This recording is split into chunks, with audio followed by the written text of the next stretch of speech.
I'm Joseph. And I'm Nick. This is Fish Jelly. Mm-hmm. How are you? I'm good. How are you? Okay. Okay. A little congested. Yeah. So I'm doing my best. Yes, you as you are wont to do. I read a news article that I think is very important. Oh, okay. Nick Cannon has admitted that he needs help after revealing that he's been diagnosed with narcissistic personality disorder. Wow. The father of 12 said he displayed nearly all the markers for the condition and opened up about how it has affected his daily life. While serving food at the Los Angeles Mission Thanksgiving charity event, he told people that he always was under the impression that he had been undiagnosed. I still don't understand it all the way, but I kind of always wanted to get tested for it. I did a bunch of tests. Oh, good. So he is diagnosed? Yes, he is. Okay. Okay, we have to ask these questions now. I've been diagnosed with ADHD. Even as a kid, it was dyslexia. But just knowing that I'm just a neurodivergent individual, I kind of always knew. What? So I feel like that's a mishmash of things. well, he has ADHD and dyslexia. But when he was a kid, it was dyslexia. Is that what it says? And now he has narcissistic personality disorder. You know, I'm not a mental health professional, so I'm just gonna go off what he's saying. Oh, there are some things to unpack there. Yeah. Those with, according to the Mayo Clinic, those with narcissistic personality disorder typically find it challenging to have empathy for others and often have an extremely high sense of self-importance. So just great for having lots of children. Well, so, you know, he says he needs help. He says he's been clinically diagnosed. And that he's hoping to take all the power away from the term narcissism by researching it and understanding it. So good luck to him on his journey. What I did want to talk about, though, because I didn't know this. So I know that he has a whole bunch of kids. Yeah.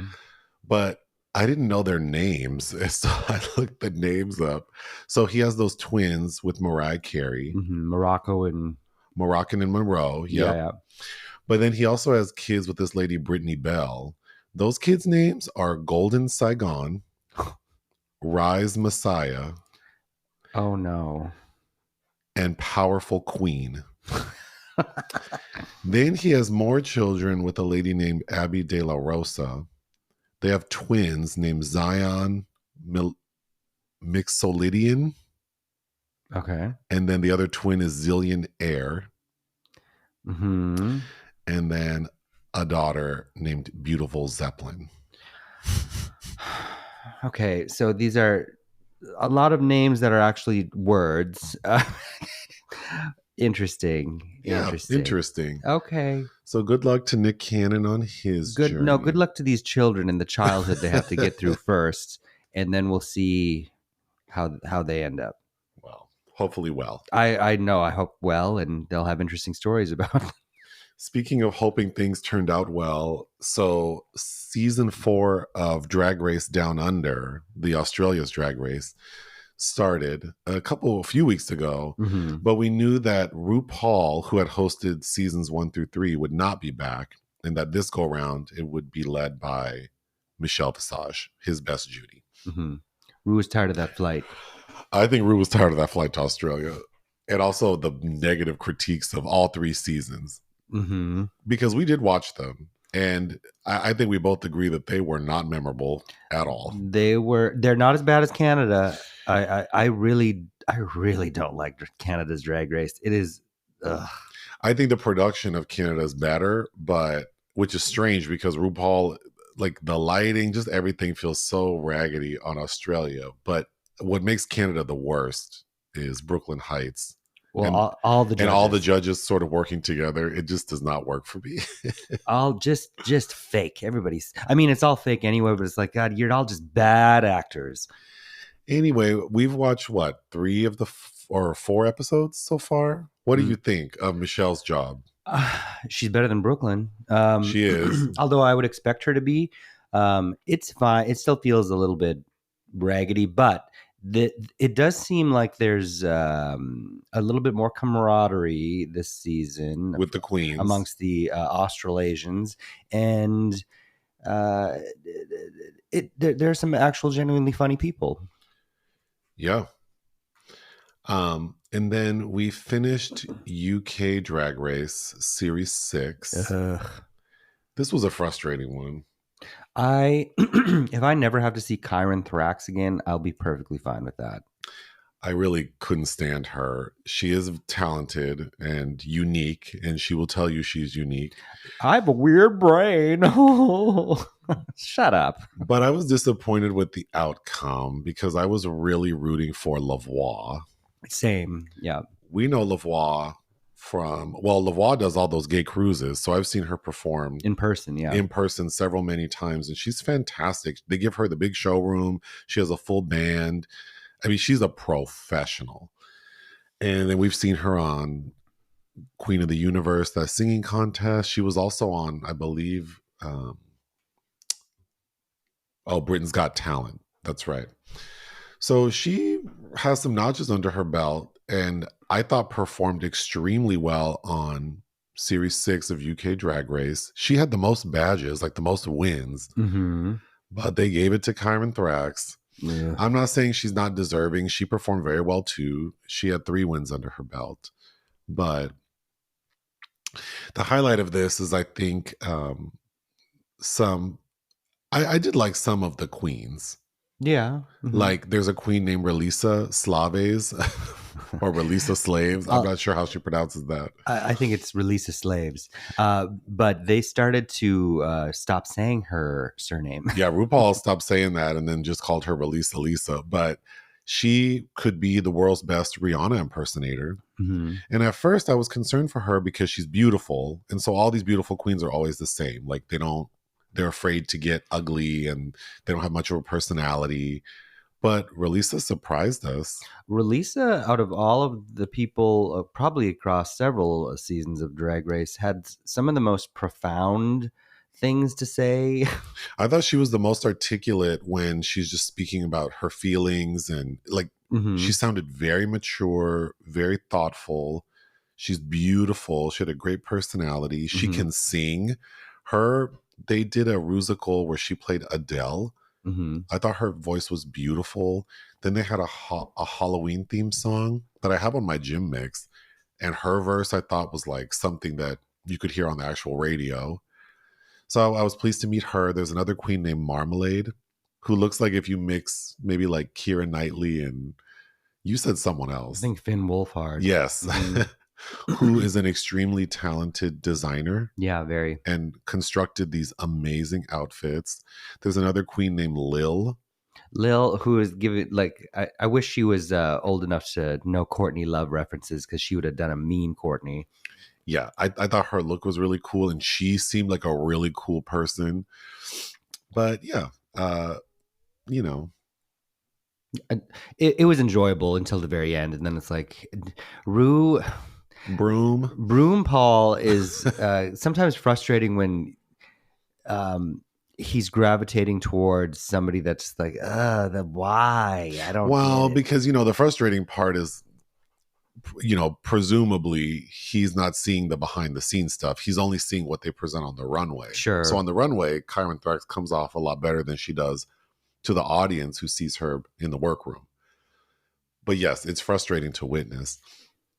Lastly, related to Drag Race, we were thinking it's very curious that of all TV shows, that on this show, when they do like the confessionals where we see the drag performer out of drag talking, that they don't put their pronouns. Yeah, we only kind of get on the screen unless they have made a statement themselves, which sometimes they do. Especially watching Australia, it's who's the one, Max? I was surprised that people were using they them pronouns with Max. Well, yeah, because their little friend was, and it's like, well, no one told us that. Yeah. But don't you think it's weird that like the gayest show on earth right. is not, or the queerest show on earth is not using pronouns or making pronouns clear? But, that also could be on purpose, because pronouns, of course, alienate a large number of people, right? As we learned from recent events. Maybe, yes. Well, moving on to the restaurant section. So Thanksgiving happened. Yeah, thankfully And it's passed. we decided to not make any food, and instead you made a reservation at a Mexican restaurant in Glendale Free parking. with lots of free parking It's shout out to Maria Bamford. called Acapulco. Mm-hmm. And Acapulco is a chain, I believe, right? They have multiple locations.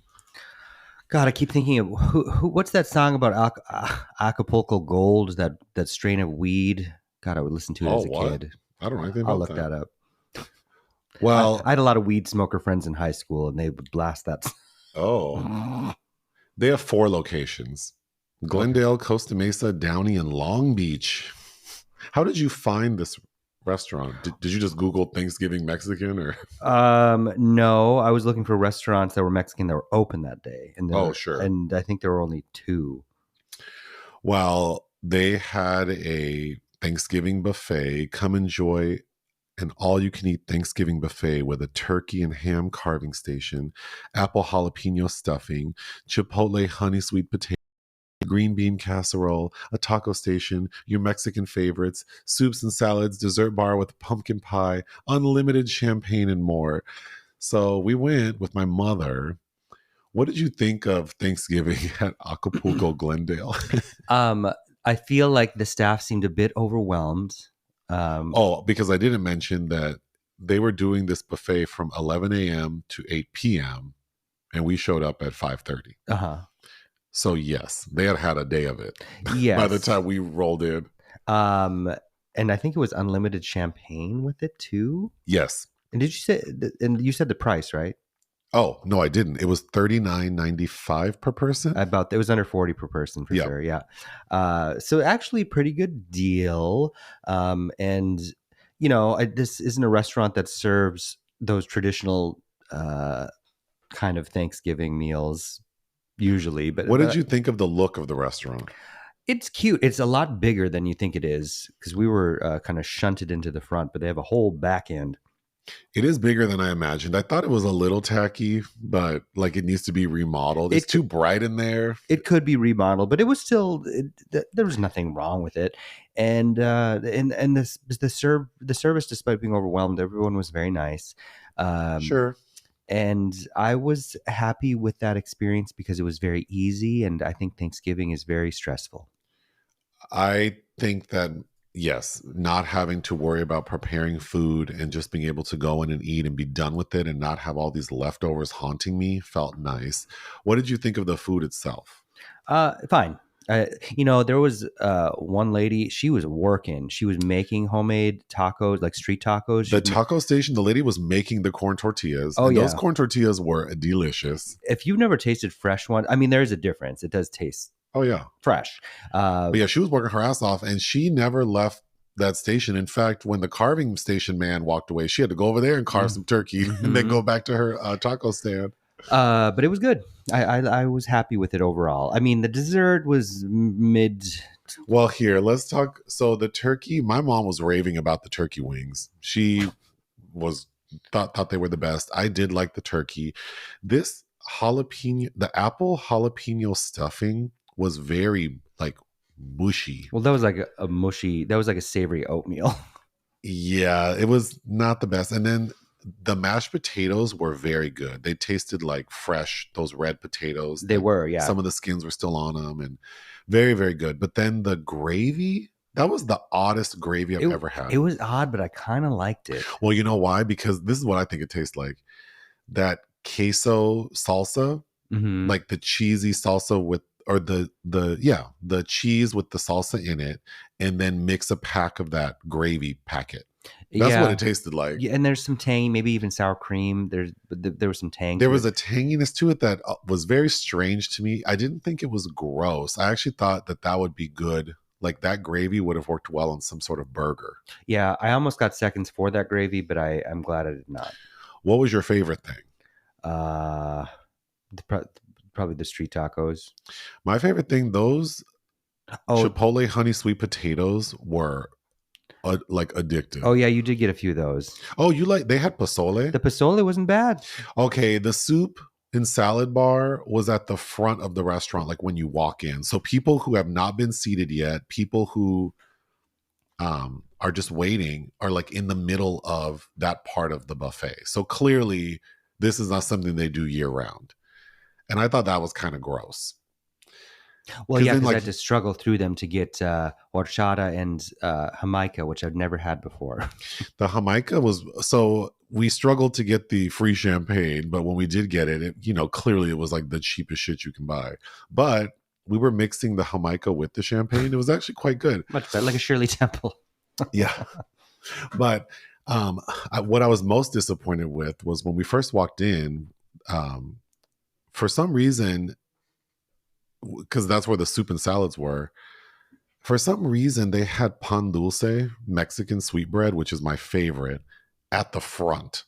And I eyeballed it immediately, like, oh, I can't wait to have some of that. And then the coffee station.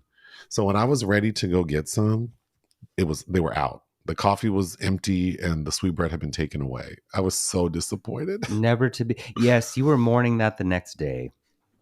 But let's talk about this dessert station, because I'm assuming that what was happening is, as we were approaching the end of the night, they were like trying, like, maybe they hadn't planned accordingly. So maybe these were clearly pre-purchased desserts that were maybe frozen. Yes. And they didn't thaw all the way. The pumpkin pie was very freshly thawed. Yes. Like and clearly not baked. Like the crust needed to be baked. Mm-hmm. Like they just thawed it out and just cut it up into the thinnest slices ever. And then there was this interesting like coconut tres leches that was very dry. And the sign said flan, but then it said flan. That was not. But flan. I'm like, I know that's not flan. But what is it? There was a carrot cake that I thought was tasty. Yeah, a little dense. It was one of those cakes they're bars, where the layer of frosting was as thick as the cake. The bar itself. And then there was a strawberry cake that tasted like the Duncan Hines strawberry cake mix. Yeah, I'm sure that made someone happy. Yeah. And then there was a brownie that tasted like flourless chocolate cake. Mm-hmm. So the desserts I would give the desserts like a C-. Yeah, that's being kind. Yes. But the funniest thing about the dessert, because the only option that day was to buy the buffet. You couldn't order off the menu, right? No, you could order additional drinks, because I got a beer. But there was a party sitting behind us, and it was someone's birthday. Mm-hmm. And so, when you go to a restaurant, the poor wait staff have to bring you like your little free slice of whatever and sing happy birthday. We saw them preparing to go sing to them, and one of those servers just grabbed one of those little tiny free slices off the buffet line. I mean, that was pretty disappointing.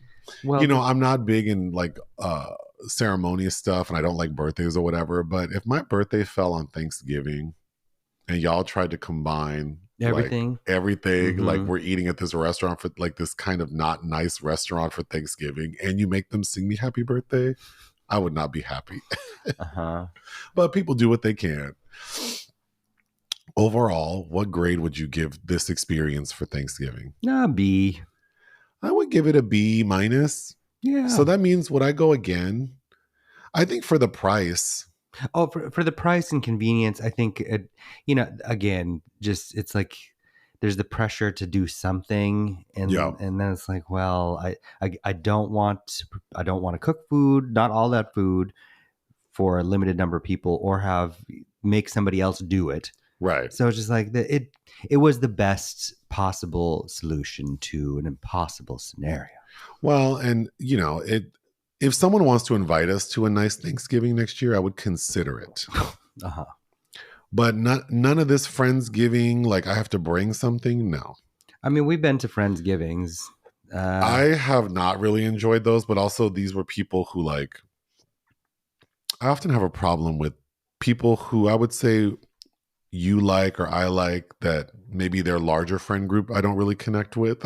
So yes, I can obviously play nice and be magnetic in a room, but it's it's not always worth it. I don't like when there's no easy escape. Like what do you mean? No, at first you have to put What you have to get the food. You have to eat the food first and then escape. is Irish But goodbye like an appropriate thing to yeah, say? or French exit. Yeah. Because we do that shit all the Oh yeah, time. we do. But I mean, And usually how it works is one of us will sneak. Usually I will sneak out first to get the car ready. mhm. Although sometimes you get caught.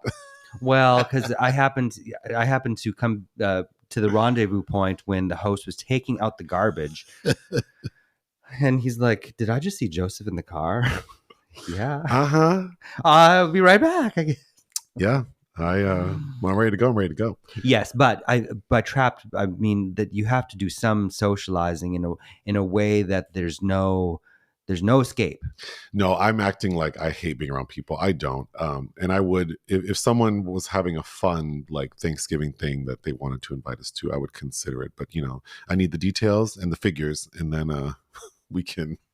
And underline the fun. And good desserts. Oh yeah, don't skimp out those desserts. So I would go back to Acapulco if there was nothing else going on, but I think this time I would be prepared with dessert at home. Yes. So like I wouldn't even bother with their stuff. I would just stuff myself with the stuff I did like there, like the turkey. And we didn't mention they had full Mexican favorite feasts. So there was enchiladas. Oh yeah, yeah, tacos, good beans and rice. The chili pozole. Colorado. Yes, they had all that birria. So I mean, you could really get full. So I basically ate like and they had 3 shit dinners. for kids, like they had Kraft mac and cheese and corn dogs, chicken tenders, French fries, all the tater tots. Although they were running low. Yeah, they didn't fill up those chicken tenders No, again. Let me didn't. tell you, I was looking. And my mom was mad that the cranberry sauce it took a long time for them to refill it. Your mom was very bothered about that, but they did do it once. And then it was, I think by then though, it was all she had. And she's like, "Do you want some of this cranberry sauce?" I'm like, "Well, not by itself." Not by itself, but thank you. And speaking of desserts, I'm so tired of pumpkin. I don't want to taste any other pumpkin for years. Well, when it comes to pie, I will always want sweet potato pie. But even I'm getting tired of that too. Like I don't need any of that now. Well, I will never get tired of sweet potato pie. Because I just like sweet potatoes in general, and we eat them every day for breakfast. That's why I think I'm tired of sweet potatoes. But oh, really? Well, I mean, I'll eat them for health reasons, but for dessert, it makes me not want them for dessert. Sure. Pumpkin, I mean, I will be a little basic and get my pumpkin spice latte venti with 4 pumps. I'll do it. Because, it doesn't really taste like, it just tastes like a spicy sweet drink. See, but you can do it anytime. Like if I get it, oh, you're so white. Like, who says that? Oh, people have said that to me. Like I joked about for fun, those double Scorpio poppers. Okay. As a joke, I bought like they had a pumpkin spice scented one. I'm like, I want to see what they're like. And as soon as I mentioned that somewhere, oh, you're so white that you would do that. Like, but it's okay, whatever. Fuck off. Interesting. Okay, we went to Crazy Rockin' Sushi. I forgot about that. It's a chain, and we used to live near one in our last house. And we went a couple times, and then I went a couple times with other people. And I recalled it being okay. And maybe it was just that location.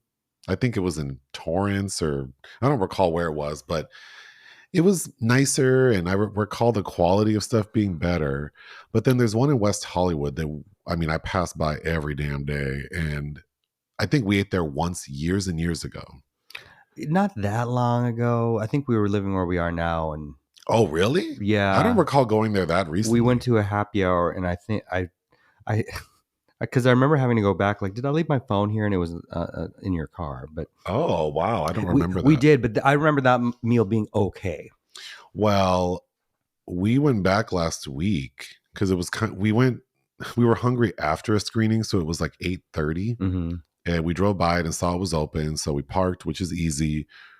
Run inside. And those people immediately were like, what did they say to us? They said they're closing soon. It was 8:45 and the restaurant closes at 10. Yeah. but I was like, oh shit, did I not read the sign? And you went to pee. And so I checked. I was like, cause I don't want to put people out. So I'm like, if they were going to close in 15 minutes, I would have said we should leave. But no, I'm like, oh, they close at 10. And then I think 2 other people came in behind us and they said the same thing. They're like, I would recommend this because we're closing soon. He said, wow.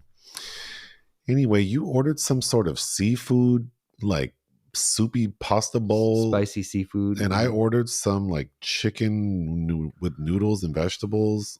That shit was. Oh, and then with yours, you got like a crab roll or California rolls, California roll. Yeah. something.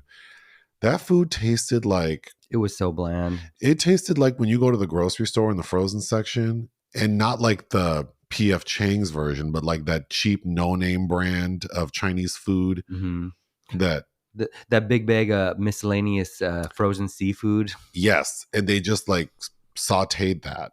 There was no taste, and I am tired of eating shrimp that I have to pick apart everything first, including that vein. Like, what? This is not prepared. This was just tossed in a pot. Yeah, would I go back there again? Probably not. I probably never would now. But although, what was the name of that restaurant next to it?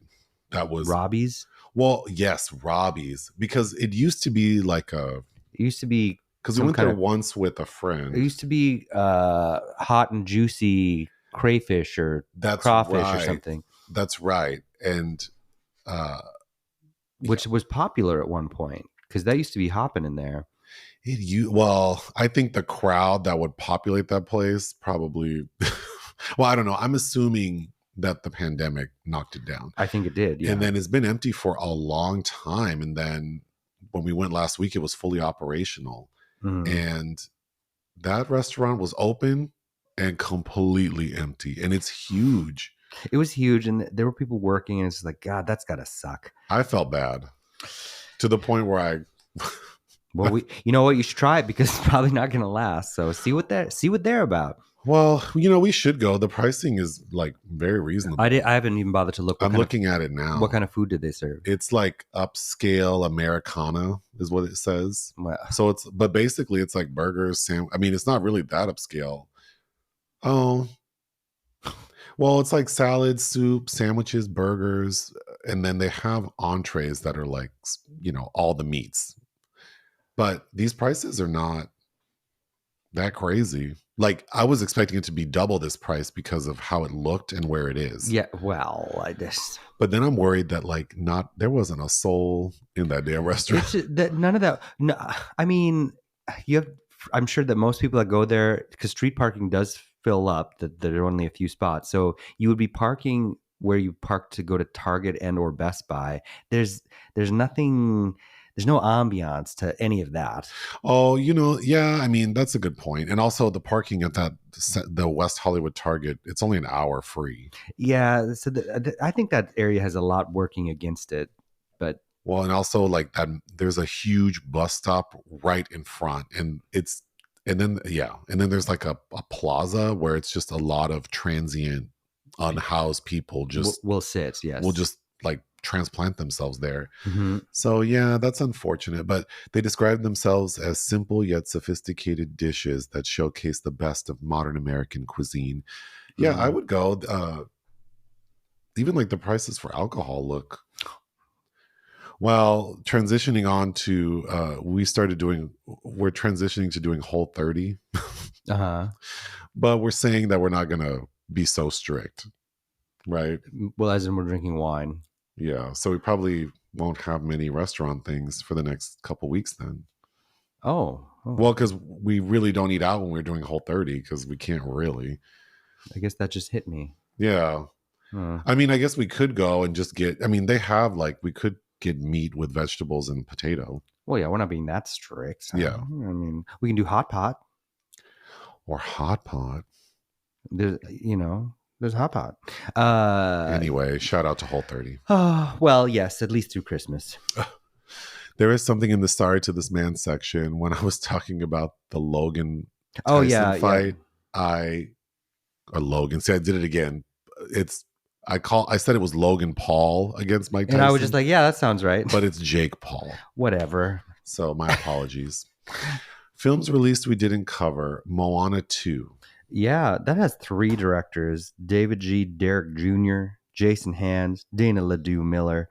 I haven't seen the first one. I do want to say that someone messaged me more than once asking if I would review it, and then asked me to post like a positive review on Rotten Tomatoes because there's some kind of like thing that they're trying to do. And so I had to let this person know that that's against the code of conduct for Rotten Tomatoes. Like, you can't solicit Mm-hmm. positive reviews. But I wanted to mention that because we get a lot of those messages. Mm-hmm. Like, people asking us if we would post like a positive. Oh, I've had publicists, stuff that I've given particularly a 2.5 to, I've had many people straight up reach out to me over for years and be like, hey, can you reach out to Rotten Tomatoes and have them shift that over to the positive, because this is It, like, people have reached out saying like, hey, you gave this film a positive review, would you put it on Rotten Tomatoes? And that's mainly like because I reviewed a bunch of movies before I could post my review. So like retroactively, people have reached out saying like, you reviewed our movie 2 years ago, could you put that? That's different because I actually did like the movie. So yes, I would do that. But usually I will say, can you find a pull quote for me? Because I'm not going to rewatch a 2-year-old video to try to find a pull quote. Mm-hmm. That's why now we just say them in the beginning, so it's easy. Mm-hmm. But yeah, please don't ask us to like preemptively give something a positive review. Yeah, because that's just not. And Rotten Tomatoes already got in trouble for that because they were saying the studios are bribing critics to give good reviews, which to me seems. Some of these reviews some of y'all give for these movies that are like, all what? Of these like early advanced screenings for some critics, like you get into those by behaving and networking a certain way, and they expect those lavish hyperbolic responses. They expect that. Yeah, clearly that would not be me. No, hell no. But anyway, not that I'm not interested in Moana or its sequel. I just I think the press screening was the day after we got back from Hawaii. I guess, is that ironic? And then, and we didn't go. We probably should have watched Moana in Hawaii. We probably should have to prepare for. Well, yeah, I have no interest in watching Moana 2 until I watch Moana. Well, yeah, which I've never seen. That's imperative. But strangely, we ran into Rena Owen, who is filming the live action version. I know, like all the signs were pointing to we should be watching this. We should watch this movie. Yeah. It's not going to happen anytime soon, but one day I'll watch Moana. For sure. Yeah. If someone wants to host a screening of Moana, I'll attend with the appropriate snacks and wine. Moving on, Dear Santa. Bobby Farrelly, who I guess is the more interesting brother of the Farrellys, based on his solo track record, but not by much, did a Paramount Plus direct-to-streaming film with Jack Black that I did see a trailer for that looked somewhat entertaining because it's about a kid that can't spell good. And, and writes a letter to Satan instead of Santa. Oh my God, that sounds funny. Yeah, I thought you were in the room when the trailer came out. I haven't heard any. I don't recall. I think Jack Black can be quite charming. I would watch this.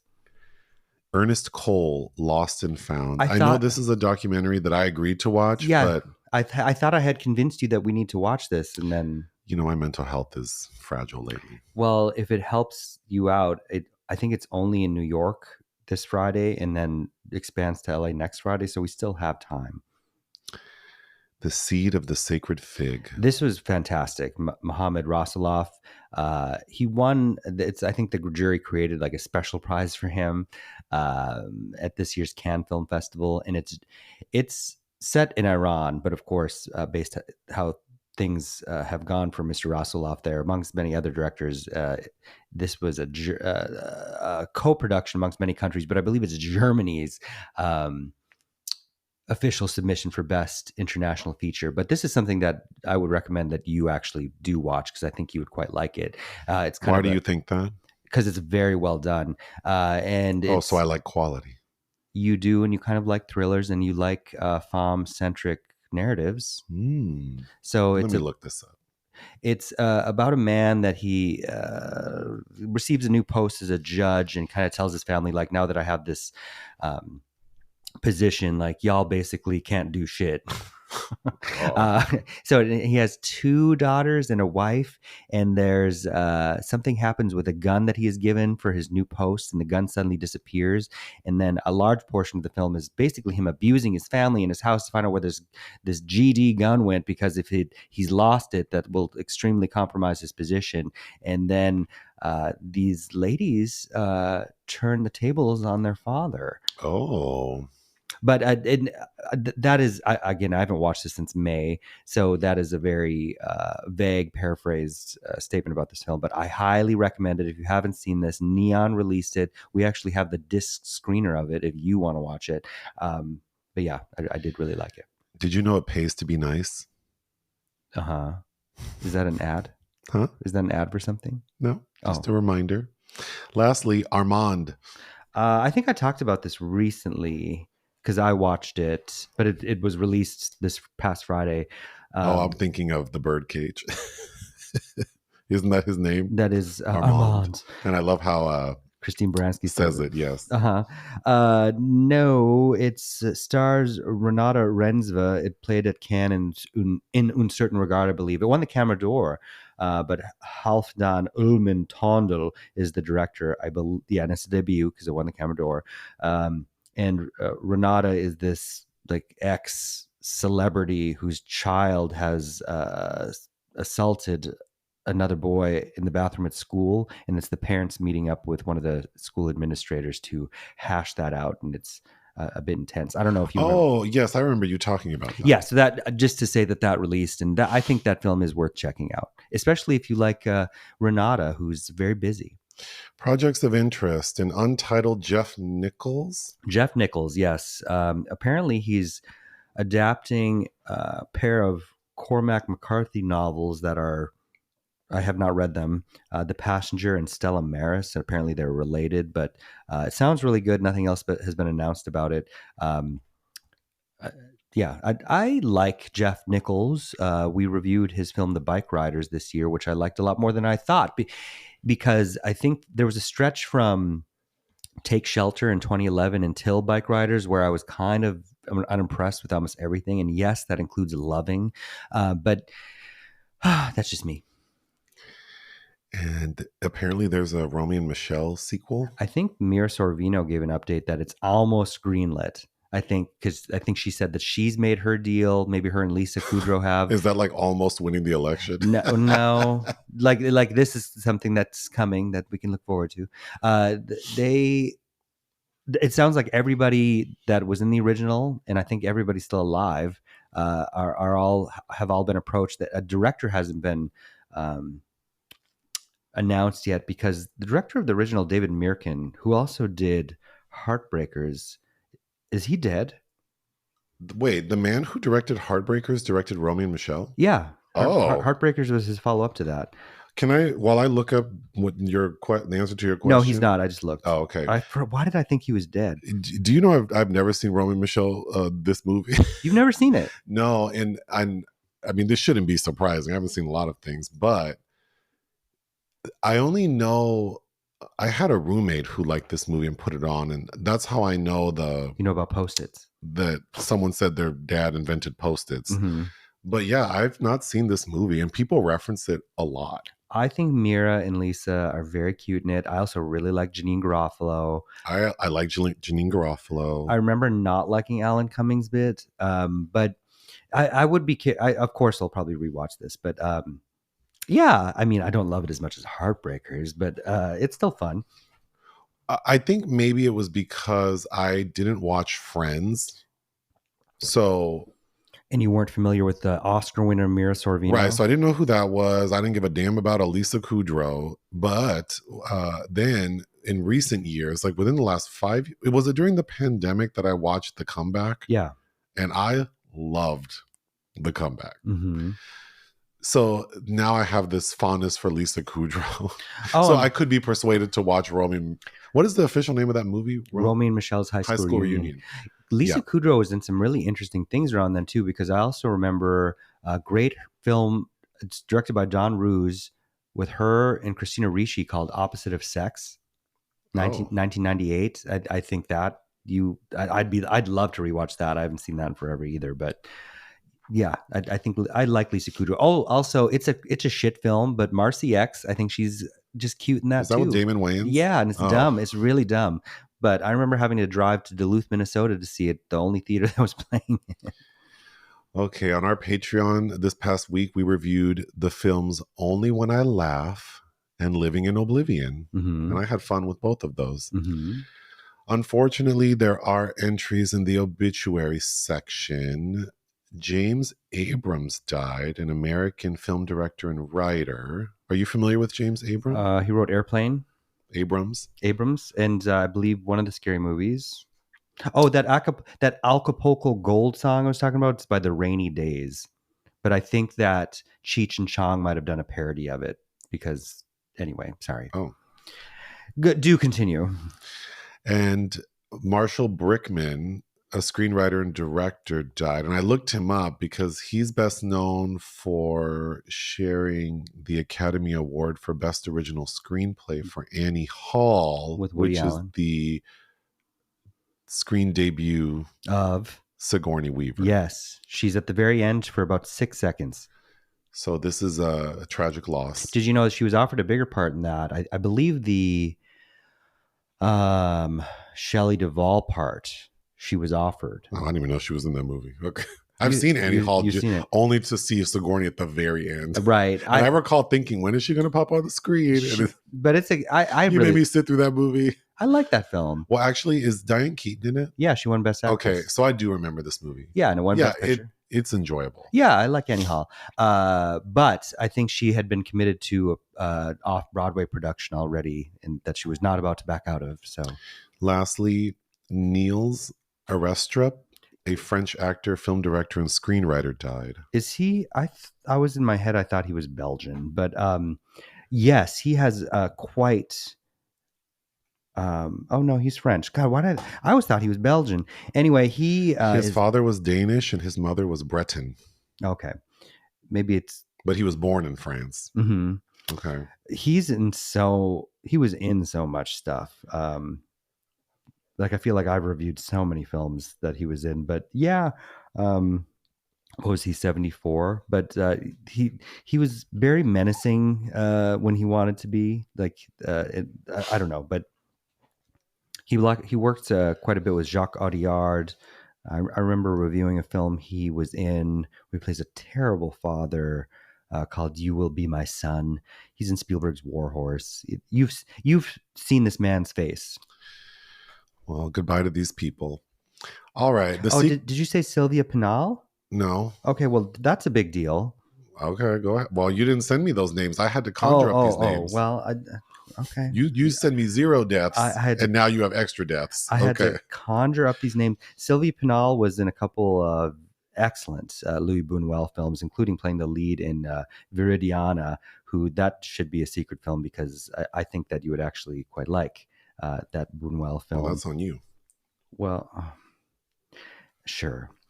And then who you mentioned this name this morning, and I wasn't aware that she died, was Karen Ball, who's a German actress who's in a couple, was she just in one Fassbinder film? But Lola, which is a film I love, even though Barbara Stukova is the titular star.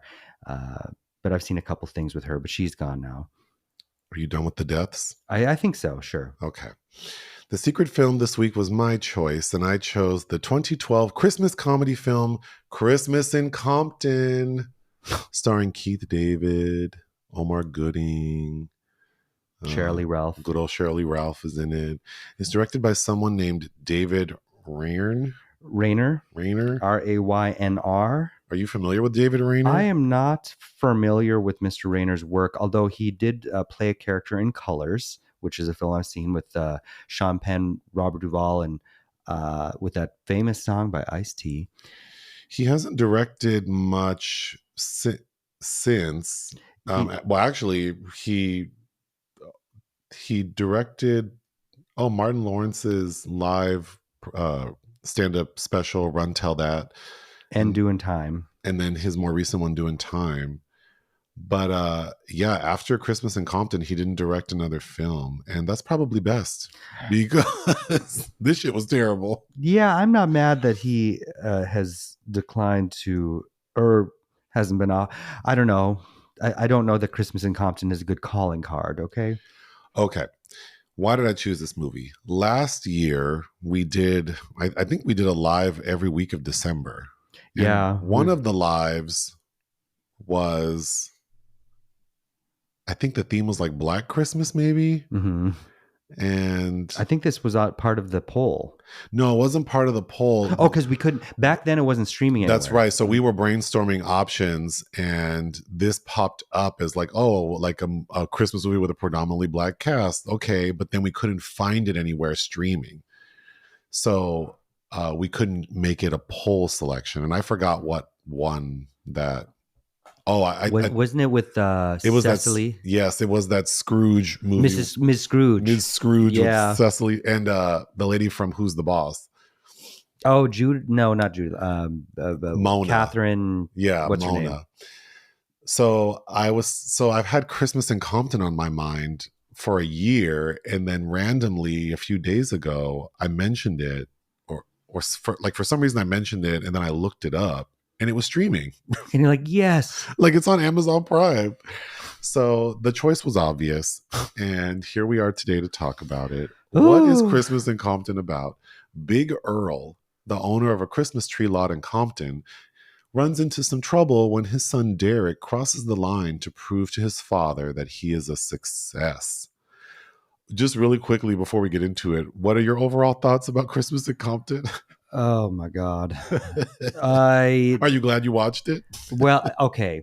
So, yeah, ultimately, yes, because I am a big Keith David fan, and he has a way of making this shit. Like, if you would just cut his scenes together, you'd be like, oh, this is a decent movie. Sure. But any other time where this man is not on screen, this is caca. And by the time you get to the third act, you will be very tired of this film. Oh my God. There are 3 writers. One is like a producer. Susan Broderick has done, like, she was a producer of New Jack City and Jason's Lyric. Right. So I'm assuming she helped get this off the ground. And then she's like, I'll write you a little scene, baby. And then the director wrote, and then some other person who has no other credits wrote. Robert Fedor. And this shit is a mess. The story is about a guy named Derek, played by Omar Gooding.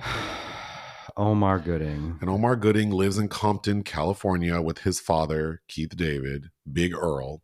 And Big Earl owns like this, I don't even know how to describe it. He owns this like lot where they have, it's almost like a swap meet. And then during Christmas, they have a Christmas tree lot. Mm-hmm. So like a flea market type lot, and a community center, an academy for children. There's a lot going on in this lot. But the main character, Derek, his thing is that while he works for his father at the lot, his dream is to be like a P. Diddy, which is what Keith David says, and that he's a music producer and like cultivating talent. And we know that he's already had some success because he discovered this little kid rapper named DJ Killionaire, like kill plus millionaire. DJ Killionaire, this like 6-year-old rapper, which we're going to get to because he has a song at the end credits that has lyrics that are pretty funny. But Derek discovered DJ Killionaire and signed him over to Eric Roberts, who's like this big record label executive. So in the opening of the film, we understand that Derek's excited because he's about to get his royalties from signing this act. And he's told that he's getting 2.5% of the profits, and DJ Killionaire has sold over 1 million records. So Derek is expecting to get over $300,000. But when he gets to Eric Roberts' office, Eric Roberts like, girl, you didn't read the long form contract. We have to recoup a lot of the expenses related to your little DJ Killionaire.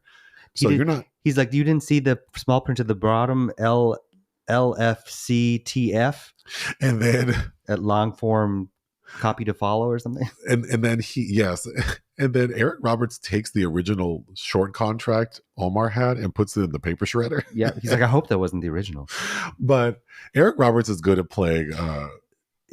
We are getting Eric Roberts where he doesn't seem to be angry about his life and his choice to be in this movie. Well, because I can't ever stop thinking about that movie where he voiced the cat. Yes, where he's clearly drunk and unhappy. Where he's drunk and they recorded him on a cell phone. Yeah, he didn't. He wasn't even in a professional studio recording it. He was just like, this chicken shit gig. Anyway, Eric Roberts is like, you're not getting 300,000, you're getting 30,000. And I'm withholding that because part of your contract was you need to give me another act.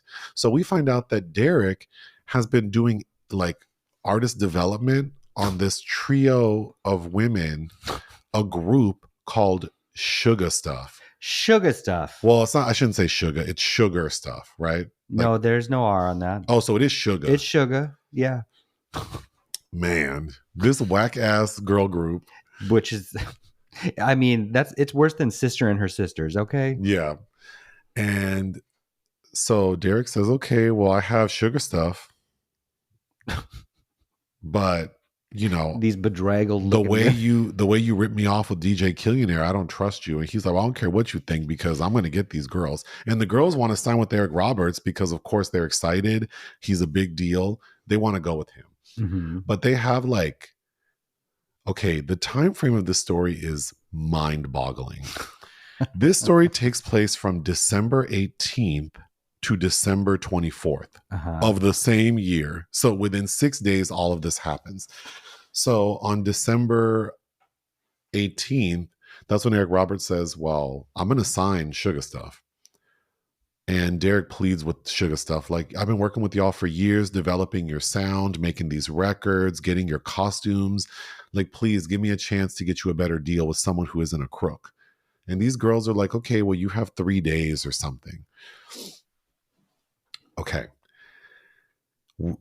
Derek finds out that Eric Roberts is proposing to his lady love and bought her a $300,000 engagement ring. Mm-hmm. And then all of a sudden, cut to the next scene, Derek has burglarized Eric Roberts. And I'm not talking he just walks into the house and steals the ring. He walks into the house while Eric Roberts and the fiance are there and poisons them with like a fumigator and steals the ring. And then goes to some like nefarious guy, like local pawn shop guy played by Miguel Nunez Jr. Mm-hmm. And we have to talk about his character because he makes no damn sense. But he says, yeah, I can help you sell this ring. I could probably get you like 200,000 for it. Okay, great. Well, plus my commission. Okay. But of course that goes left because Eric Roberts figures out that who's selling the ring, ends up getting the ring. So now Derek is stuck because he needed that money to basically sign the girls. Okay, but while all this, there's a lot of other stuff happening, including Keith David has like a minor heart attack. And so now that he's questioning his mortality, I guess, he decides to sign over his business and home to his son. And we have to talk about how that scene plays out. Mm-hmm. But now Derek owns all of this property. And so as you can predict, Derek takes a loan against the business, the lot, to get like $175,000 so he can sign the girls. But then Eric Roberts buys that loan, knowing that Derek can't pay it back because Derek doesn't know that Eric Roberts also got his ring back. So Derek is screwed. So at the very end of the film, Eric Roberts is like, well, gotcha, bitch. I own the lot. I got my ring back. What are you going to do? Well, then there's another plot twist because at one point in the story, Keith David had Derek sign something without explaining to the audience or Derek what it was. Mm-hmm. And it turns out that Keith David was having Derek sign the property back to him. There's a similar plot point in the new Nosferatu. Signing over property while being a woman. So at the very end, when Eric Roberts like, well, I guess everything sucks for you because I'm signing Sugar Stuff. I own the lot. And Derek goes, our big Earl, Keith David says, oh, that's okay because Derek doesn't own the lot. I do. And you can keep it because I'm going to sign the girls. With what money, you say? Somehow Derek, who seems like such a ragamuffin, with no plans, who has magically developed 2 artists who are like lucrative, somehow with no money, he had 30,000 CDs printed of Sugar Stuff's new record that he produced and wrote, I guess. This is also CDs in 2012. I was not buying CDs in 2012. Ugh. So he had 30,000 CDs made, and so he gets everyone in Compton to help him sell them. And There are so many plot points that are so crazy. But there's a character who was involved in a car accident with Derek twice. At two different points in the movie, Derek gets into a car accident with some random person who gets into an argument with him. And it's a racket, though. Yeah, like they hit people to try to get. Somehow, at the very end of the film, that guy who's like deliberately causing accidents was like, hey, y'all, sorry I'm late. I sold 10,000 CDs. Here's $100,000. Oh,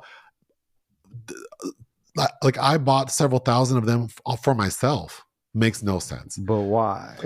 And so now with that money plus the money that the community made from selling like 1,200 CDs, Keith David has like a big bag of cash. And so Keith David says, Eric Roberts, you can take this lot and shove it up your ass because all these tenants, he makes this really uncomfortable comment about how all the tenants are black and, you know, black folks like to squat, basically.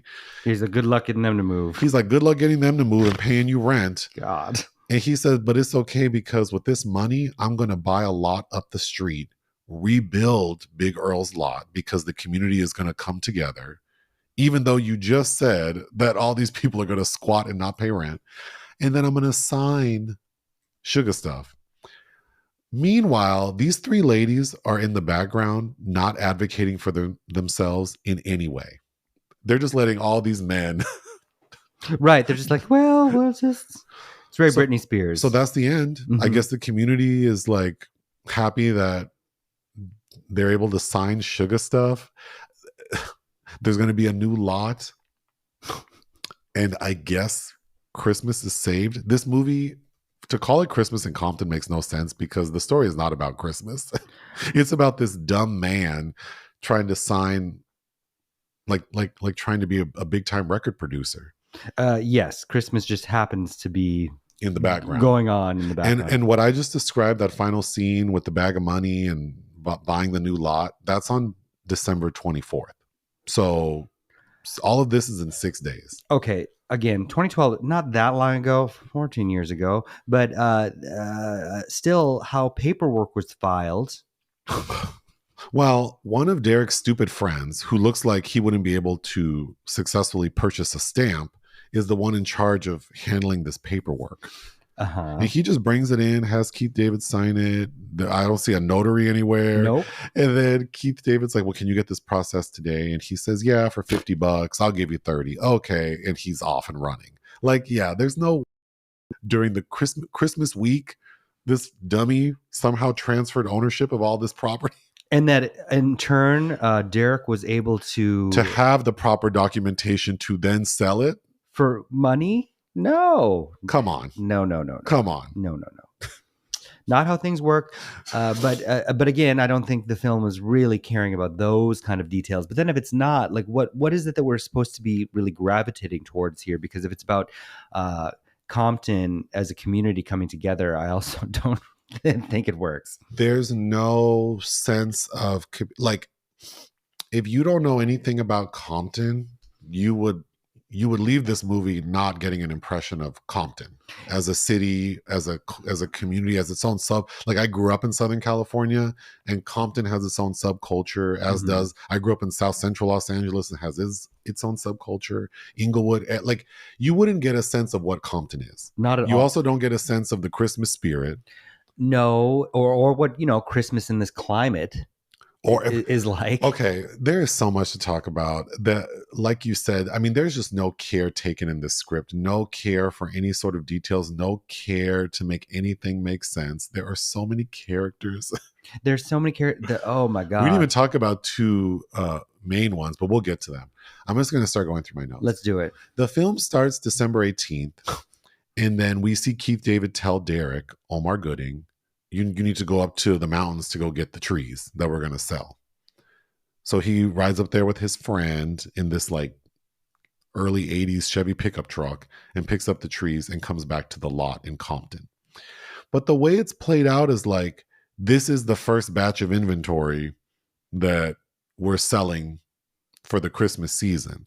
But don't people buy Christmas trees right after Thanksgiving? Why are they starting to sell trees December 18th? I think the people that are gung-ho about it Yes. But they're, Also, that truck, how many trees could that have held? not that many. 10, Not, 15 trees? not the. And they're acting like Home Depot just got a big shipment of lumber. Like, Yeah, well, not enough to pay all these employees that are working with the trees, and also there's a comment made by a new side character about health insurance. It's like there are not enough trees here for that. okay, let's talk about that. So this little operation, there are many employees of this lot that's selling like 15 trees. We only see 2 people buying trees, one of which we need to get to. Oh, But one of the employees just started today, and her name is Kendra. And Kendra rolls up to the pickup truck with a forklift, mhm. talking about if you guys need help. And of course, the guys are hitting on her. Like, what are you doing here? And she's like, well, I'm just trying to work until I can get a job as a longshoreman. Why would a woman as pretty as you want to work with a bunch of sweaty men? Oh well, Because they have a pension and mhm. benefits. And then we find out later she's a single mom. Instantly, Kendra has a connection with Derek. I think you need to really hone in on that. Portia Coleman, who's playing Kendra, is beautiful. She's beautiful. She's beautiful. She's got this. Her hair is not. She's not wearing a hard hat. She's not wearing a hard hat driving. Well, but it's like a woman that has hair like that is not. No, like none of that works. No, it just doesn't even make sense that they would have a forklift at this place. And then she drives the forklift up there. She's like, if anybody needs me to show them how to use it, and they're like, no. And then she goes and parks it. Like, wait, where was she going? Where were you going with the forklift? What are you doing? Okay, but I think my least favorite part of the movie is there's another lot employee, this Korean man, who is just so grating. And I think the comedy is so dated.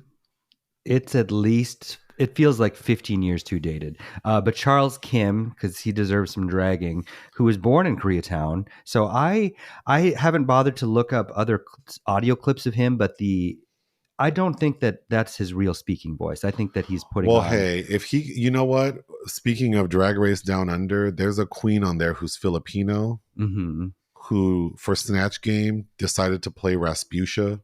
Mm-hmm. So she was doing the "How you doing?" and doing that accent with the nails and the hair. I mean, if she can do that, I mean, I guess a Korean man can have a heightened Korean accent. She did that and was sent home. But true.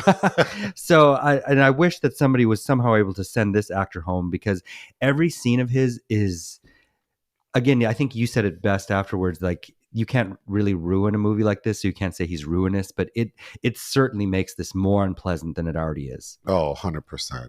Okay, so after we meet the employees at the lot, then the opening credits happen, and we're getting footage of the Compton Christmas parade, and it is very clear that this is the actual Compton Christmas parade, and they probably took video of it without permission. Yeah, I don't think those people on film knew that. I don't think anyone signed a release. Same with some Christmas light decorations. I'm like, y'all know that you're in this movie. Yeah, I wonder if these people, like in the Christmas parade, we see some girl doing some weird baton work. We see some horses crip walking. Yeah, which is entertaining, but yeah. Okay, so the dialogue, I would say 50% of the jokes feel dated / offensive. A lot of it is just like, I mean, if I were from Compton, I think I'd be offended by a lot of it. Well, Keith David, immediately he's like, this is Compton. Even the mayor has a sad story. Like, what? Which is kind of funny. But then he's teaching these little kids, I don't know why, but he's like, at Big Girls Academy. At Big Girls Academy, about how their parents don't bother to impress upon them the need to study. That's why Asian kids get ahead. And he's like, because those Asian parents, what does he say? Like, he says it's not that. No, he goes, it's not that Asian kids are smarter than you. It's no homework, no chop suey. No chop suey. I was like, stop the track. Oh my God. What is this? But he has an even better moment. Well, better as in like, whoa. Oh, I'm sure we're talking about the same one, and I have it coming up. Okay, but getting back to the Korean employee, a big joke initially for his character is that the black characters think he's Japanese, because he's, for some reason, the Korean character is the one really talking about like black rights. And yes. So they're making fun of him, like, oh, look at this Japanese Malcolm X. And he keeps saying, I'm not Japanese, I'm Korean. And we get a scene with him riding with Derek in the truck the first time they get into an accident, and they're listening to Korean Christmas music. And it's just like this. I don't know who. I mean, I know who thinks it's funny, the person who wrote it, but I can't believe anyone in the film wasn't like, come on, we can do better than this. Okay, Cheryl Lee Ralph is in the movie. Abuta. Like a character named Abuta. And she is like, she seems like one of those people who discovered her African heritage later in life. Much later in life. And so she runs this like little store at the lot called Mother Africa's Treasures. And she's all about Kwanzaa. Yes. And then of course Keith David's character is shitting on Kwanzaa. We have to mention that also she is his dead wife's best friend. Well, yes, and there's some little weak romance relating to some soup that I'm about to get to that is so unnecessary. But I thought there's a funny scene because, of course, Keith David is disappointed in his son. Like, because Derek is living in his garage. Lives in the garage. The only job he has is working for his dad, but he's not invested in it because he wants to be a record producer. And at one point, it reminded me of the scene in The Cosby Show where Cliff is ragging on Theo, Malcolm Jamal Warner's character, Cliff being Bill Cosby, because of course, Bill Cosby, his character prizes education, but Theo, we learned much later in the series that Theo suffered from dyslexia, but in the early seasons, he was just a horrible student. Is it about Nick Cannon? So there's an episode, I think like season 2 maybe or 3, where Theo has this really impassioned speech to his dad saying like, I know you're a doctor and mom's a lawyer, and look at Denise and Sandra, and like everyone's so smart, but that's not me, and you have to accept me for who I am and foster my abilities. And so as the audience, you're like, wow. And then Cliff goes, that is the dumbest thing I've ever heard. And that's exactly how I felt about this moment with Derek and his dad, because Derek's yelling at his dad, like, I got my associate's degree for you, Dad. I could have gone to Yale, Stanford, or Harvard for 12 years and still wouldn't know what I know about music industry now. Okay, Derek, first of all, ain't no way your ass is getting into Yale, Stanford, or Harvard. And I don't know why you need to stay there for 12 years. And then what did you get your associate's degree in? When he said those schools with student loan debt, But I think I think Keith David wanted his son to be a lawyer. And it's just funny to me. Like, wouldn't it make sense for you to maybe have a better understanding of business? Because your ass just got taken advantage of twice. Like, maybe you should study business more, business law. Oh, there's not one moment where Derek doesn't feel completely over his head. No. Well, let's talk about that, because as a protagonist, he is wholly unsuccessful. Yeah. Because why would we root for this unlikable dummy who's not like... He's not like completely unlikable, but I didn't find anything charming about him. He's not charming. He's a loser, but it's like... He's not that cute. No. Like, I mean... I don't see what Kendra's beautiful. I don't know what she sees in his bum ass. Exactly. And there was something, was that a style choice I missed? There are at least 3 men in this movie that have the strangest formation of chin stubble that... You know what it is? When people can't grow facial hair. Then don't. Well, but then they kind of highlight what they can grow. Yeah, no, I mean, it's not 7th grade. Don't do that. Like, just... Listen, I've always wished I had chest hair, and I have like 2 longer strands of chest hair that I prize on my chest that no one would ever know about except me. Well, that's the thing. No one knows. Okay. So Abuta,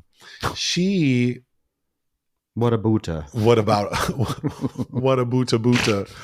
She seems to like Keith David, and he kind of rags on her like almost like sister vibes, like brother sister vibes, but after his minor heart attack, or I think they say he had heart palpitations or something. He had an episode. He had an episode. He's bedridden, resting. And so, of course, Abuta wants to do something nice and so she makes him some soup. And apparently, we don't know this. It's kind of mentioned casually that like, oh, this is the same soup his dead wife used to make. So Derek brings the soup to his dad. Like, oh, here's some soup Abuta made. It's mom's old recipe. And Keith David goes, Get that Kunta Kinte Campbell's out of my face. Ain't no telling what kind of Nigerian herbs a Buddha put in that mess. Next thing you know, I'm running around barefoot looking for Kizzy. What? I, is it successful in that I was howling? Yes. Yes. But it's like this brand of comedy is like, we're going to just say like acerbic, inappropriate. We have a friend who just shouts out inappropriate things and he gets a reaction because it's like, well, the thing is, when you're amongst your people, like this friend amongst like gay people at the gay bar, that's one thing, but it's kind of like you cringe when people outsiders. Well, yeah, like screening this movie in front of company, I'd be embarrassed. Like, oh my God. Well, I don't know. Like they'd have to first know Roots to get the reference, but sure. Well, but some of these jokes are just like Keith David, after he signs over the property to Derek, he gives him a list of tasks to do. And Derek goes, because he sees the list, and Derek has no interest in working except to progress his own agenda. So when his dad gives him this long list, he goes, Schindler's List wasn't this long. Oh my God. And I'm like, okay. I mean, this is too much. This is not funny. This is like, it's not, but it's like, Schindler, you gotta think of another list. Oh, okay. The car accident scenes were so useless. And then when you find out that their sole purpose was to introduce a character who magically sold 10,000 CDs, that's the kind of writing that's like, y'all just didn't care. Because I've borne witness to multiple people working on one screenplay, and there's a lot of back and forth, a lot of compromise, a lot of last minute whatevers. And I can only imagine that the three people involved in this were just like, I don't give a damn, just whatever works. Somehow we need Keith David to get $100,000. So it's almost like it's a Christmas miracle. But the problem is the vibe of the film isn't about miracles. In fact, the only time we get a sense of any kind of magic is Cheryl Lee Ralph, Abuta. Oh my God. Because at one point, after Keith David realizes that he's lost his lot, he starts selling Christmas trees in his front yard, like in his private residence. And for some reason, a cop shows up. A black cop shows up to ask for a license. Sir. I mean, not that I don't expect a black cop in Compton to follow the rules, but it just is like, this is so ridiculous, and arrests Keith David for selling Christmas trees like 2 days before Christmas in his front yard. I mean, Keith David gets arrested of all the things. And then that second car accident causes the Korean guy to get arrested. Not Derek, the one who was the driver. But the Korean guy's not driving. So then Derek ends up at the jail to bail out the Korean guy. And so while he's there, Cheryl Lee Ralph is there to bail out Keith David. And she tells Derek, I don't usually do this, but I'm going to give you my parking angels. And if you believe in them, they will help you get free parking. Which, what made me think Dion Cole has a joke in, I think, like 2 comedy specials ago, where he talks about parking blessings. How black folks will just like assign God's grace to anything. And it makes me think, did he get that joke from this movie? Well, Maria Bamford has a bit about that too. Oh, that's right, actually. Okay. Sugar stuff. So, wait. Also, at this jail scene, though, is where the loud Korean man is telling the man from the car accident about the situation, and Keith David overhears it, who they don't see lurking in the corner. So then he learns about his son's commitment, which that's right, sails us into the third act. Commitment in that he signed over the lot to get money. To do the blah, blah, to sign Sugar Stuff. Okay, Sugar Stuff is comprised of 3 young ladies who are all beautiful. Yeah. I posted a video of them singing, what was it, Holy Night? They were lip syncing. But yes. And so many things. First of all, the fact that Derek is saying that he has spent years in artist development and getting their music right and their moves right and their costuming right. These moves and then are not we right. see them perform for the first time. They look so... They don't look like they are a group. Nope. They don't know what to do with their bodies. And the one in particular whose name, because I looked her up, I found her on Instagram, Fifi Dobson. Fifi Dobson, yes. Who I recognize her. I think she's done other things. She has, and she's married to a rapper named Yellow Wolf. Oh my God. Do you know why I recognized her immediately? She was a guest judge on Canada's Drag Race. That's right. Yes. Oh my God. It's all coming back. But wait, do you know who the other one was? The light-skinned one? No. Christina DeBarge. Don't tell me that's Janet's stepdaughter. It's James's daughter. That is. Mm-hmm. Oh my God. That is. Mm-hmm. Wow. Mm-hmm. Wow. Look at that. Look at that. Won't he do it? So she is. Wow. So Janet's like her stepmama once removed. Mm-hmm. Wow. I did not know that. But she's beautiful. All three of the young ladies are beautiful. Yes. Ms. Fifi, though, my eye kept going to the... Well, you said it early on. You said that she doesn't know what to do with her hands. No, it's... And I couldn't not see it every time she was on screen. Yeah, she doesn't know what to do with her body or her hands. But they're just flailing about. But to be fair, how they shot this was these girls, these ladies are lip syncing. While people are staring very close to in close proximity, right at their faces, and they're lip syncing, and there's probably no music. So I can imagine how awkward that was to shoot. Okay, sugar stuff. When they go to see Eric Roberts, he, basically wows them and says, well, let's go have a fancy dinner tonight and we can talk about our futures together. And so they go to a restaurant and they have these three girls sitting in what's supposed to be a fine dining restaurant. And Eric Roberts is like, oh, here's Wolfgang makes the best salads. Here's this gay boy, Wolfgang, who makes he makes the best tableside Caesar salads in LA or something. And so it's this guy with like a mixing bowl and those two wooden mixing spoons. And can I get some homemade guac? And then one of the girls, I just found this so problematic. Like, why do these girls have to be so damn ghetto? Because one of them is like, I want ranch. Can I get mine with ranch? And of course, Wolfgang looks at them like the one time. Well, let me finish. The one girl says, I want some ranch. Another girl says, well, can I get mine with Thousand Island dressing? And Wolfgang looks so mad. And I think of the one time back when I worked at the casino, one of our high rollers asked me to accompany him to dinner. He wanted French cuisine. So, of course, I booked like a fine dining room and we go. And this fool asked for ketchup. Oh, no. And the chef came out and asked us to leave. And so we did. I mean, hey. I've said this many times. Nothing irritates me more than when people season their food before they taste it. Mm-hmm. And my mom loves to do that. Oh, yeah. Where's the hot sauce? I need hot sauce. She hasn't even, the food hasn't even like, the server hasn't even dropped the plate is like on its way to hitting the table. And she needs hot sauce. And every time they look at her like, bitch, like you think, oh, that drives me crazy. Yeah. Mm-hmm. You think the person who came up with this dish didn't, like, you need to give it a chance before you ask for seasoning. But anyway, that bothered me a lot. Well, they especially painted if you these go to, girls as so raggedy. Go to an Asian restaurant and ask for something spicy. The shit is usually pretty spicy. Okay, you don't need that extra.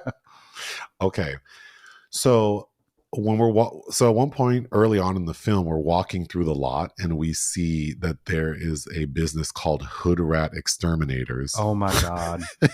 That actually is probably one of the funniest side bits. Because the man working is trying to sell his services to some lady. And what does he tell her?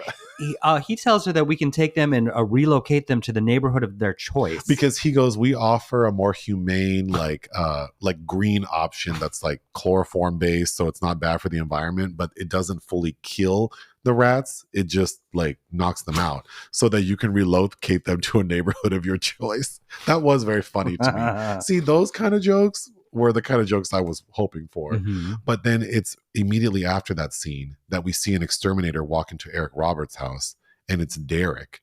And that's when he fumigates, everyone passes out. And the way he rips that ring off that lady's finger, I'm surprised he didn't break her finger. Right. At one point, because Keith is bashing Kwanzaa to Abuta, At one point, he tells her, I only celebrate 2 black holidays, MLK's birthday and NBA All-Star Weekend. Again, these jokes would have felt funny like maybe 15 years prior to this movie, I think. I didn't mention that Leslie Jones is in the movie as Tiny, which of course is funny because she's big as hell. And she's funny. She is. Yeah. She works with Miguel Nunez Jr. Can we talk about his character? Why? So Miguel Nunez Jr. is like this guy who runs like a pawn shop, liquor store, sells illegal stolen shit, buys stolen shit. And when Derek goes to meet him, Leslie Jones is like the bodyguard. Mm-hmm. And she kind of roughs him up. She's turned on by him. But she's attracted to Derek. And Miguel's like, you can't just roll up in here asking for me. He's like, wait, my homeboy Pookie said the blah, blah, blah. He's like, oh, you should have said that. Come on in. What can I help you with? I need to sell this ring. Okay, well, it's legit. I'll give you $200,000. And then they start working together. But then all of a sudden, Miguel Nunez is like pretending to be a record label executive for him. So he can fool Sugar Stuff into signing with him. And like, I mean, he's going above and beyond. Yes. To what benefit? I don't know. It's almost like this was the bootleg copy of Uncut Gems. Yes. Yes. Can we talk about, at one point, Derek and his stupid friend, the one who got those legal documents signed, they have to go deliver a Christmas tree to a lady named Ms. Jones. Oh, that scene was, again, felt very dated because it's this big woman, a hypersexualized black woman, yes, who's, plus size. And immediately when the 2 young men walk in, who I don't think are that appealing. No. Well, not Omar. She tries to pay for the Christmas tree with food stamps. Which is already like, okay. And then they say, no, we need cash. And she goes, well, there's cash under my bed if you want to come help me get it. And then she's trying to seduce them. And then she immediately takes off her clothes and jumps on one of them. Pookie. While the other one gets the money. In the tree. And then they repossess the tree. Yeah. Moments like that just felt like y'all just didn't know. Okay, so Pookie is played by Edwin Hodge, and we probably made halfway through. I'm like, God, this man looks like somebody to me. And then I looked up his name. I'm like, oh, that's Aldous Hodge's brother. Yes. Who's kind of blown up in the past 3 or 4 years. Okay, I did think a funny bit is because for people who live in LA, so everyone knows Rodeo Drive in Beverly Hills. But then there's also a Rodeo Drive that's more like Baldwin Hills area type, so like a more black neighborhood. I'm familiar. So there's this white woman who like this fancy white lady who rolls up to the lot, and she's like, can someone help me, like I'm trying to find I was on Rodeo Drive and I'm not in Beverly Hills. And then they're laughing at her like, well, you're on Rodeo Drive. But at one point she says, can you tell me the quickest way out of Compton? And someone says basketball or football. That's very Betty Davis. Which I thought was funny because Betty Davis saying, what's the quickest way to Hollywood? And she says Fountain. Take Fountain.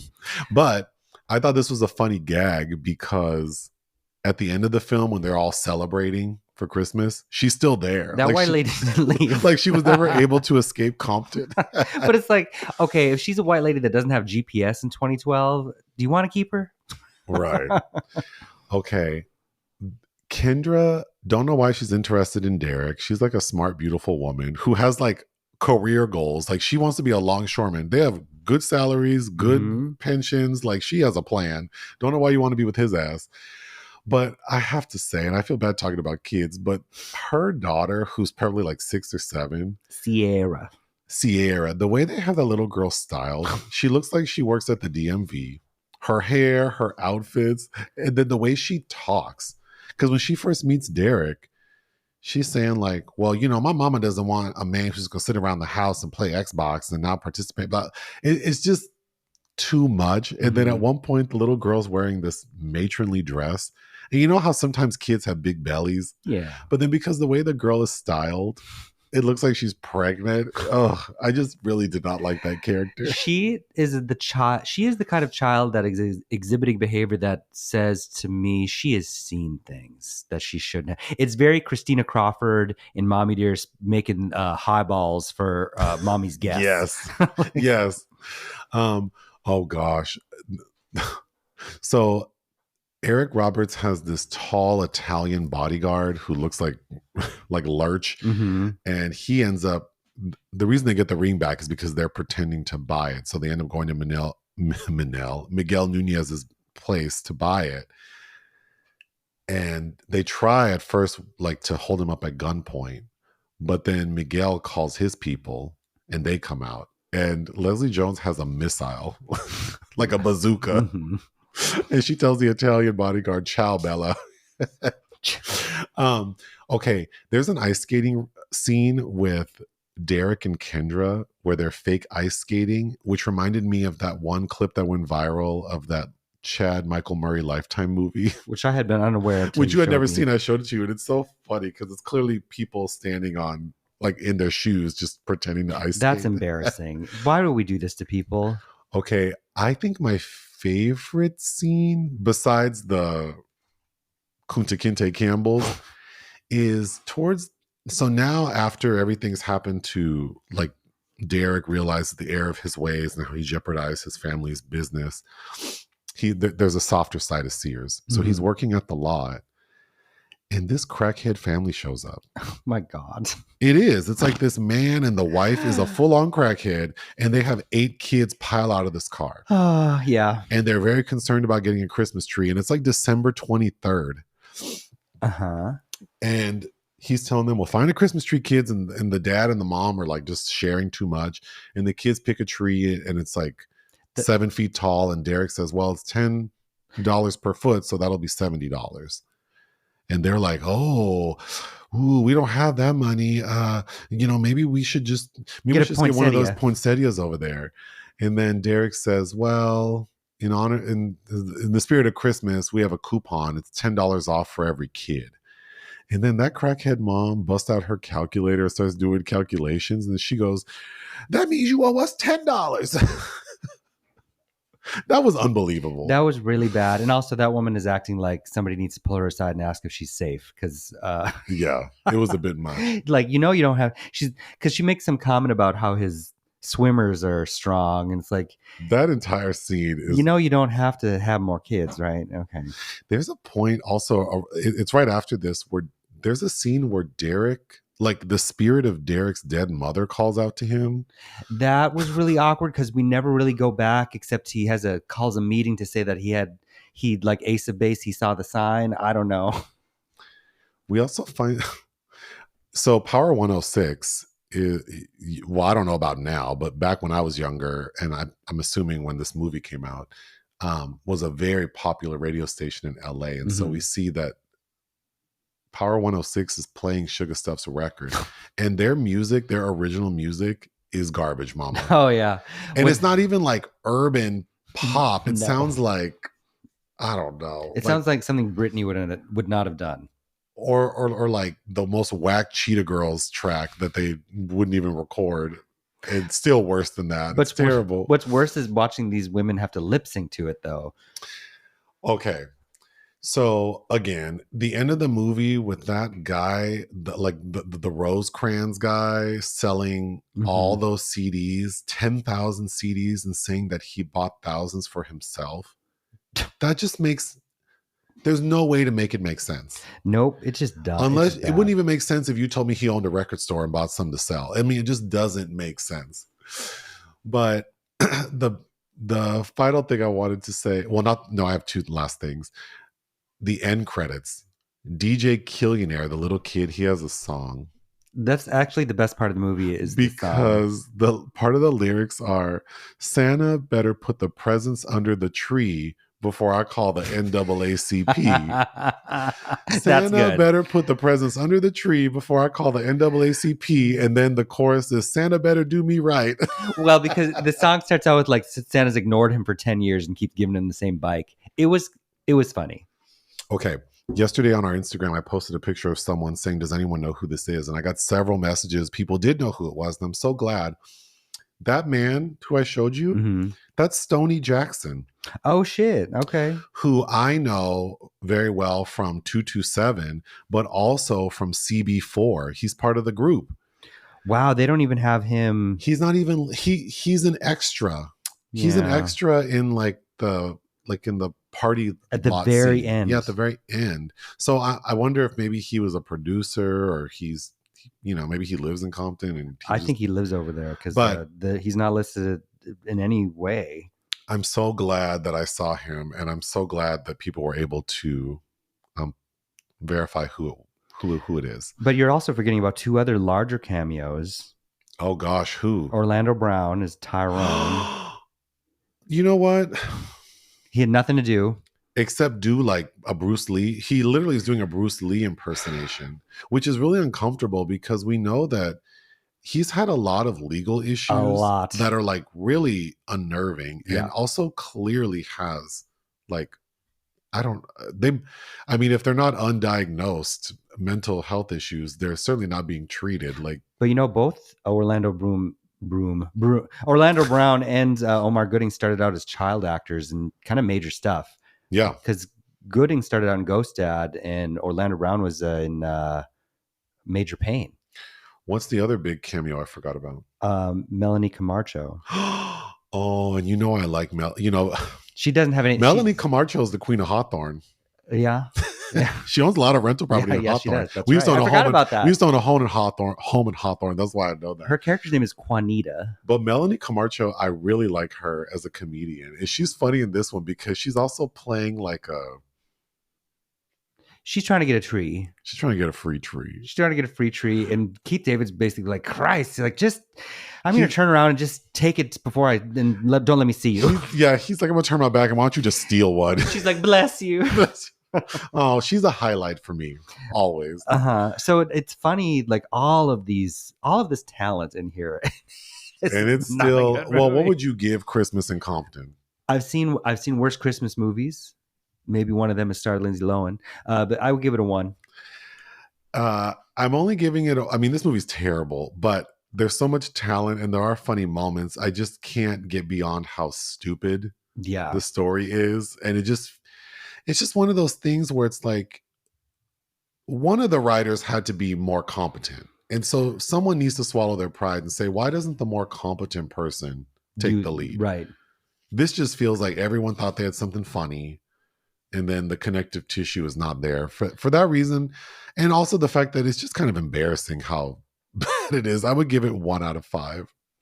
That being said, I think if you're in the mood for something stupid, put this on. Out of the endless dumb throwaway Christmas movies you could watch, I'd say you could do much worse. Yeah.